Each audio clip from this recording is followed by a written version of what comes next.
નમસ્કાર મિત્રો, આપણે જોઈશું પ્રોનાઉન. પ્રોનાઉન એટલે શું? સર્વપ્રથમ તો પ્રોનાઉન એટલે શું? તો પ્રોનાઉન એમાં બે શબ્દ છે, પ્રો અને નાઉન. નાઉનનો મતલબ થાય નામ, એટલે કે સંજ્ઞા વ્યાકરણની ભાષામાં. એટલે પ્રોનાઉનનો અર્થ થાય છે સર્વનામ.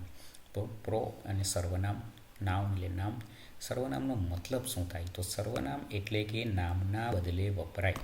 એટલે જ્યાં આપણે નામ વાપરીએ છીએ, સંજ્ઞા વાપરીએ છીએ, એને બીજી વાર જ્યારે એનો ઉલ્લેખ કરવાનો આવે ત્યારે એ નામ વાપરવાના બદલે આપણે સર્વનામ વાપરીએ છીએ.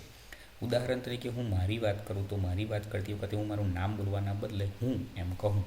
અથવા કોઈ અન્ય વ્યક્તિની વાત કરીએ, જેમ કે અહીંયા વાક્યમાં તમે જોશો કે મેહુલ ધોરણ 9માં ભણે છે, તે ખૂબ જ હોશિયાર વિદ્યાર્થી છે. તો મેહુલ એ નામ છે, પણ જ્યારે ફરીવાર આપણે એનો ઉલ્લેખ વાક્યમાં કરવાનો આવ્યો ત્યારે આપણે નામના બદલે શું વાપર્યું? તે. એટલે તે એ શું છે? સર્વનામ છે. બરાબર? એટલે કે નામના બદલે સર્વનામ આપણે વાપર્યું. એટલે સર્વનામ કોને કહેવાય? હું, તે, તેઓ, તમે, અમે વગેરે. સર્વનામ ભણતા પહેલાં આપણે સર્વપ્રથમ એમાં આવેલા પુરુષ વચન જે છે સમજવા પડે. પુરુષ વચન કોને કહેવાય? તો આપણે અહીંયા જોઈશું કે પ્રથમ પુરુષ કોને કહેવાય? તો કે બોલનાર પોતે. એટલે જે વાક્યની અંદર વ્યક્તિ વાત કરી રહ્યો છે, પોતાની વાત કરે, હું અથવા આઈ ઇંગ્લિશમાં, હું, અમે, તો એ પોતાની બોલનારની વાત કરતા હોય ત્યારે એને પ્રથમ પુરુષ કહેવાય. બીજો પુરુષ સાંભળનાર. બીજો પુરુષ એટલે કે જે વ્યક્તિ બોલે છે ત્યારે એની સામે એ જેને સંબોધીને વાક્ય બોલી રહ્યો છે એ સાંભળનાર વ્યક્તિ એને કહેવાય છે બીજો પુરુષ. ત્યારબાદ ત્રીજો પુરુષ કોને કહેવાય? તો ત્રીજો પુરુષ એટલે કે બોલનાર વ્યક્તિ બોલી રહ્યો છે, સાંભળનાર વ્યક્તિ સાંભળી રહ્યો છે, પણ એ દરમિયાન વાત કોઈ ત્રીજી વ્યક્તિની, એટલે કે બોલનાર અને સાંભળનાર સિવાય ત્રીજી વ્યક્તિની વાત કરવામાં આવે ત્યારે એને અન્ય વ્યક્તિ એટલે કે ત્રીજો પુરુષ કહેવાય. પુરુષ સમજ્યા બાદ આપણે સર્વનામ ભણવા માટે અગત્યના જે ભણવાની જરૂર છે વિભક્તિ. તો મિત્રો, વ્યાકરણમાં ગુજરાતીમાં, અંગ્રેજીમાં, સંસ્કૃતમાં, હિન્દીમાં દરેક ભાષામાં 8 પ્રકારની વિભક્તિ આવે છે. પણ અંગ્રેજીમાં જ્યારે આપણે સર્વનામ અત્યારે શીખી રહ્યા છીએ ત્યારે 3 વિભક્તિ જાણવી ખૂબ જરૂરી છે. એ સિવાયની બાકીની 8 વિભક્તિઓને એક અલગથી આપણે વિડીયો બનાવીશું ગુજરાતી વ્યાકરણમાં. પણ અત્યારે આપણે 3 વિભક્તિ અગત્યની છે. એ કઈ? તો પ્રથમ વિભક્તિ છે, પ્રથમા એવું કહેવાય છે, અને એનું નામ છે કર્તા. કર્તા વિભક્તિ એટલે કે ક્રિયા, જે વાક્યમાં જે ક્રિયા કરી રહ્યો હોય તે. ઉદાહરણ તરીકે અહીંયા છે પ્રિયા ગીત ગાય છે, તો એમાં પ્રિયા નામ જે છે એ કર્તા વિભક્તિમાં આવેલું છે. બરાબર? પ્રિયા એ કોણ છે? વાક્યમાં ક્રિયા કરનાર છે. કોણથી પ્રશ્ન પૂછો ત્યારે તમને કર્તા વિભક્તિનો શબ્દ મળે. ઉદાહરણ તરીકે કોણ ગીત ગાય છે? તો પ્રિયા ગીત ગાય છે. ત્યારબાદ બીજી વિભક્તિ આપણે જોઈશું કર્મ વિભક્તિ. તો કર્મ વિભક્તિ એટલે કે જેના ઉપર ક્રિયા થાય છે. કોને એવો પ્રશ્ન પૂછો ત્યારે તમને જવાબ મળશે. અહીંયા ઉદાહરણ છે કે શિક્ષક વિદ્યાર્થીઓને અંગ્રેજી ભણાવે છે. તો કોને ભણાવે છે? વિદ્યાર્થીઓને. એટલે વિદ્યાર્થીઓને એ કર્મ છે. બીજું કર્મ છે તો કે શુંથી પ્રશ્ન પૂછો ત્યારે તમને કર્મ મળે. શિક્ષક વિદ્યાર્થીઓને શું ભણાવે છે? તો અંગ્રેજી ભણાવે છે. આ 2 કર્મ વિભક્તિમાં આવ્યા છે. એટલે વાક્યમાં કર્મ જે છે 2 પ્રકારના આવે છે, સજીવ કર્મ, નિર્જીવ કર્મ. સજીવ કર્મ માટે કોનેથી પ્રશ્ન પૂછાય છે, નિર્જીવ કર્મ માટે શુંથી પ્રશ્ન પૂછાય. અને ત્રીજી વિભક્તિ છે જે ખરેખર ક્રમમાં 6ઠ્ઠી વિભક્તિ આવે, ષષ્ઠી, જેને કહેવાય સંબંધક વિભક્તિ. એ વસ્તુની માલિકી દર્શાવે છે. જેમ કે આ રોહનની પેન છે, તો કોની પેન છે? રોહનની પેન છે. એટલે રોહનની પેન, રોહનનો શર્ટ, રોહનનું પુસ્તક, આ રીતે જ્યારે આવે ત્યારે એને ષષ્ઠી વિભક્તિ કહેવાય. હવે આપણે વિભક્તિ પ્રમાણે 3 વિભક્તિમાં આવનારા સર્વનામો જોઈશું. તો સૌ પ્રથમ જોઈએ કર્તા વિભક્તિના સર્વનામો. તો એકવચનમાં કયા સર્વનામ આવશે, બહુવચનમાં કયા આવશે, અને પુરુષ પ્રમાણે. તો પ્રથમ પુરુષ એકવચનમાં સર્વનામ આવે છે આઈ. એટલે બોલનાર વ્યક્તિ પોતાની વાત કરે એટલે કે પ્રથમ પુરુષ થયો, અને પોતાની એકલાની વાત કરે છે એટલે એકવચન થયું. તો એ પોતા માટે કયો શબ્દ વાપરશે? ગુજરાતીમાં હું, તો અંગ્રેજીમાં કહેવાય છે એના માટે આઈ. જો બહુવચનમાં આવે તો અમે અથવા તો આપણે એવું જ્યારે બોલે ત્યારે એના માટે સર્વનામ અંગ્રેજીમાં આવે છે વી. બીજો પુરુષ એટલે કે સામેવાળી સાંભળનાર વ્યક્તિને. તો સાંભળનાર વ્યક્તિ એક જ હોય એટલે કે એક વચનમાં હોય તો તું, અથવા આપણે મોટા માટે માનપૂર્વક આપણે તમે કહીએ, એના માટે અંગ્રેજીમાં સર્વનામ છે યુ. એ જ રીતે બહુવચનમાં હોય તો તમે અથવા તમે બધા, તો એ માટે સર્વનામ આવે છે યુ. ત્યારબાદ આપણે જોઈશું ત્રીજા પુરુષમાં. તો ત્રીજા પુરુષ એક વચનમાં 3 અલગ અલગ વિભાગ પડે છે, ગુજરાતીમાં પણ અને અંગ્રેજીમાં પણ. પુરુષ, પુલ્લિંગ, સ્ત્રીલિંગ અને નાન્યતરલિંગ એટલે કે નપુંસકલિંગ. તો ત્રીજા પુરુષની અંદર એક વચનમાં પુરુષ હોય એટલે કે ત્રીજા કોઈ વ્યક્તિની જ્યારે આપણે વાત કરીએ છીએ ત્યારે તે જો પુરુષ છે તો એના માટે સર્વનામ આવે છે હી. જે ત્રીજી વ્યક્તિની આપણી વાત કરીએ છીએ કે સ્ત્રી છે, તેણી, એવું ગુજરાતીમાં જનરલી આપણે વાતચીતમાં તે એવું જ કહીએ છીએ, પણ વ્યાકરણની દ્રષ્ટિએ એમાં તેણી એવું બોલાય, તો એના માટે સર્વનામ છે શી. અને નાન્યતર એટલે કે નિર્જીવ વસ્તુ અથવા પશુ પક્ષી જે પુરુષ કે સ્ત્રી નથી એ સિવાયના કોઈ પણ નામની આપણે વાત કરી રહ્યા હોય ત્યારે આપણે એના માટે વાપરીએ છીએ ઇટ. બરાબર. બહુવચનની અંદર સ્ત્રીલિંગ હોય, પુલ્લિંગ હોય કે નાન્યતરલિંગ હોય, પણ ત્રીજા પુરુષની અંદર જ્યારે વધારે લોકોની વાત કરતી તેઓ એવું જ્યારે બોલીએ છીએ ગુજરાતીમાં સર્વનામ, ત્યારે અંગ્રેજીમાં એના માટે વપરાય છે ધે. શું વપરાય સર્વનામ? ધે સર્વનામ વપરાય છે. આગળ આપણે જોઈશું કર્મ વિભક્તિ. તો આજે આપણે સર્વનામો જોયા એ કર્તા વિભક્તિના સર્વનામો હતા, જ્યારે કર્તા તરીકે આપણે સર્વનામ વાપરવાનું હોય ત્યારે. હવે આપણે આગળ જોઈશું કર્મ વિભક્તિના સર્વનામ. તો કર્મ વિભક્તિના સર્વનામ જે છે જેની અંદર આપણે પહેલાં એક વચન અને બહુવચન. તો એક વચનમાં શું આવશે? પ્રથમ પુરુષ, તો એની અંદર આવશે મી. મી એટલે કે મને. બરાબર. એ જ રીતે બહુવચનમાં હોય તો આવશે અસ એટલે કે અમને, આપણને. ત્યારબાદ આપણે બીજો પુરુષમાં જોઈશું તો તને એટલે કે યુ જ આવશે અને તમને, બધાને એટલે કે યુ આવશે. ત્યારબાદ આગળ આપણે જોઈશું ત્રીજો પુરુષ. તો તેને એક વચનમાં હશે તો હીમાં આવશે પુરુષ માટે. સ્ત્રી માટે હશે તો તેણીને એટલે હર આવશે. ઇટ્સ એટલે કે તેને તો ઇટ્સ આવશે. ને ધેમ એટલે કે તેઓને, બધાને. બરાબર. આ સર્વનામો આવશે. ત્યારબાદ સંબંધક વિભક્તિના સર્વનામ જોઈએ. પ્રથમ પુરુષ માય અથવા તો માઇન એટલે કે મારું.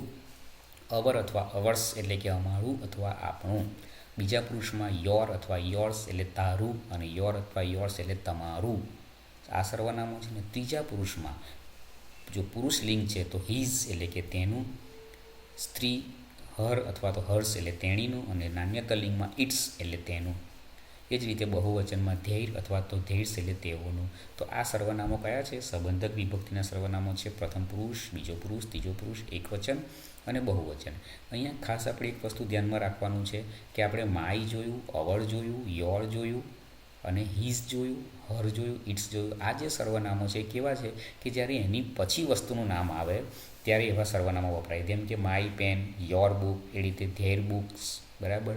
હર પેન, હર પર્સ, હર ડ્રેસ. એટલે કે જે વસ્તુ છે એ સર્વનામની પછી તરત જ વપરાય છે. જ્યારે એ સિવાય આપણે ઓબ્લિક કરીને જે સર્વનામો જોયા, mine, ours, yours, theirs, hers, એ સર્વનામો એવા છે કે જ્યારે એ સર્વનામની પછી કોઈ વસ્તુનું નામ ના આવતું હોય, એ નામ ઓલરેડી આગળ આવી ગયું હોય ત્યારે આપણે આવા સર્વનામોનો ઉપયોગ કરાય છે. ઉદાહરણ તરીકે ધીસ પેન ઇઝ માઇન. જો આપણે માય લખ્યું હોત તો ધીસ ઇઝ માય પેન એવું આવતું, પણ માઇન લખીએ ત્યારે પેન આગળ આવી જાય છે. બરાબર. એ જ રીતે ધીસ ઇઝ યોર બુક અને પેલામાં કેવું આવશે? This book is yours. બરાબર. સર્વનામની હવે આપણે આગળ જોઈશું. આ આપણે જોયા સર્વનામો કે ભાઈ કયા કયા સર્વનામો આવે છે પ્રથમ પુરુષ, બીજો પુરુષ, ત્રીજો પુરુષ, એક વચન, બહુવચન, કર્તા વિભક્તિમાં, કર્મ વિભક્તિમાં અને સંબંધક વિભક્તિમાં. એ સિવાયની જે 5 વિભક્તિઓ છે એમાં સર્વનામોમાં કોઈ ફરક પડતો નથી. એની આગળ પ્રેપોઝિશન મૂકવામાં આવે છે. એટલે આપણે જ્યારે પ્રેપોઝિશન ભણીશું ત્યારે એને જાણકારી મેળવીશું. હવે આપણે સર્વનામોની સાથે ટુ બીના રૂપો હોવું છે એના માટે કયા કયા રૂપો આવે છે એનો અભ્યાસ કરીએ. તો સૌપ્રથમ જોઈએ એક વચનમાં. તો એક વચનમાં જ્યારે આપણે પ્રથમ પુરુષ એક વચન આય આવે તો એની સાથે ટુ બીનું રૂપ હંમેશા આવે છે એમ એટલે કે હું છું. ત્યારબાદ આવે છે વી આર એટલે કે વી સાથે આવે આર એટલે અમે અથવા તો આપણે છીએ.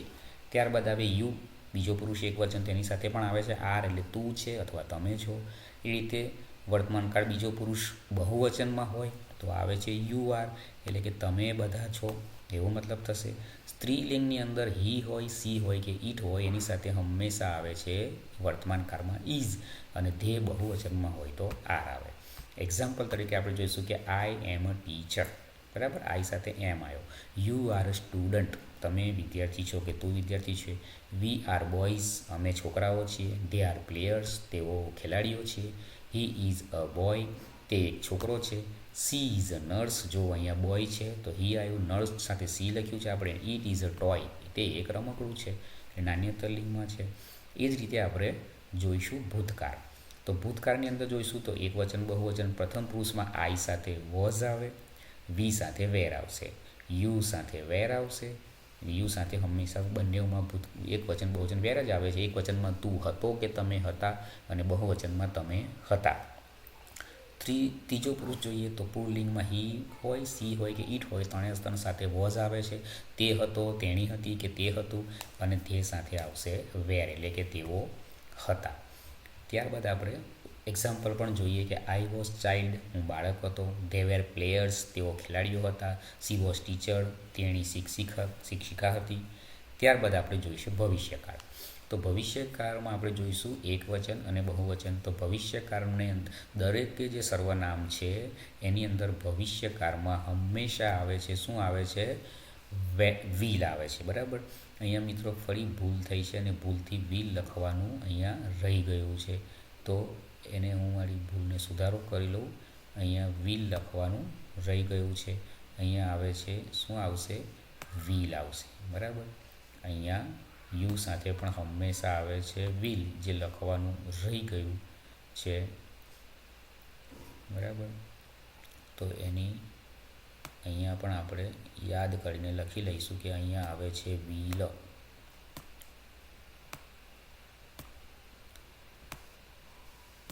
અહીંયા પણ વિલ આવે છે. તો હંમેશા આઈ સાથે વિલ, વી સાથે વિલ, યુ સાથે વિલ, યુ બધાને સર્વનામ સાથે ભવિષ્યકાળ માટે વિલ, એટલે હશે, હતો, હશે, કે હોઈશું, કે હશો, બધામાં બરાબર છે. એટલે અહીંયા વિલ આવે છે, એ આપણે એક ધ્યાનમાં રાખીશું. ત્યારબાદ આપણે આગળ જઈએ. વિલ જોયા બાદ આગળ આપણે જઈશું તો એની અંદર આવશે એક વસ્તુ આપણે ધ્યાનમાં રાખવાની છે, તે કે શું ધ્યાનમાં રાખીશું કે વિલની સાથે બીજું એક અન્ય ટુ બીનું રૂપ આવે છે શેલ. પણ વિલ એ ચોક્કસ ક્રિયા કરશું એવી દર્શાવે છે, હશે એમ, અને શેલ એ સંભાવના દર્શાવે છે. એટલે આપણે હંમેશા વિલનો ઉપયોગ કરીએ છીએ. બીજી એક વસ્તુ ધ્યાનમાં રાખવાની કે ક્રિયાપદ વગરના વાક્યોમાં વિલ સાથે બી લગાડવું પડે. કે અહીંયા તો આપણે જોઈએ કે આઈ એમ અ ટીચર, અહીંયા લખ્યું છે, બરાબર, વર્તમાનકાળ માટે. પણ ભવિષ્યમાં જ્યારે આવું થવાનું છે કે કરવાનું છે કે બનવાના છે એવો અર્થ થાય. એટલે ભવિષ્યકાળના વાક્યોમાં જો ક્રિયાપદ આવતું હોય તો સીધું જ વિલ આવે છે, પણ ક્રિયાપદ ના આવતું હોય તો આપણે બી લગાડવું પડે. ઉદાહરણ તરીકે I will be a doctor, બરાબર, હું એક ડૉક્ટર થઈશ અથવા હોઈશ કે બનીશ, બરાબર. તો આપણે વિલ સાથે બી લગાડ્યું. જ્યારે બીજું વાક્ય છે ધે વિલ ગો, તેઓ જશે, બરાબર. તો ગો એ ક્રિયાપદ છે, તો આપણે એમાં બી લગાડવાની જરૂર પડી નથી, બરાબર. એક ખાસ મિત્રો માફી સાથે કહેવું પડે કે અહીંયા પ્રિન્ટિંગ મિસ્ટેક, ટાઈપિંગ મિસ્ટેક થઈ છે મારી. વિલ આવે છે, વેર રહી ગયું છે, એ ભૂલ બદલ માફ કરશો. પણ અહીંયા પણ આપણે વિલનો ઉપયોગ કરીશું. એટલે આ આપણે જોયા આપણા સર્વનામ, કે કયા કયા સર્વનામ ક્યારે વપરાય ને કેટલા સર્વનામ છે, બરાબર. આ વ્યાકરણના સર્વનામનો આ જે ટૉપિક છે એને લગતો જો કોઈ પ્રશ્ન હોય તો તમે કોમેન્ટમાં એ પ્રશ્ન લખી શકો છો, અને ચેનલને સબસ્ક્રાઈબ પણ કરી શકો છો. આજના વિડીયોમાં આ પ્રમાણમાં આટલું જ. અન્ય વિડીયો સાથે ફરી આપણે મળીશું.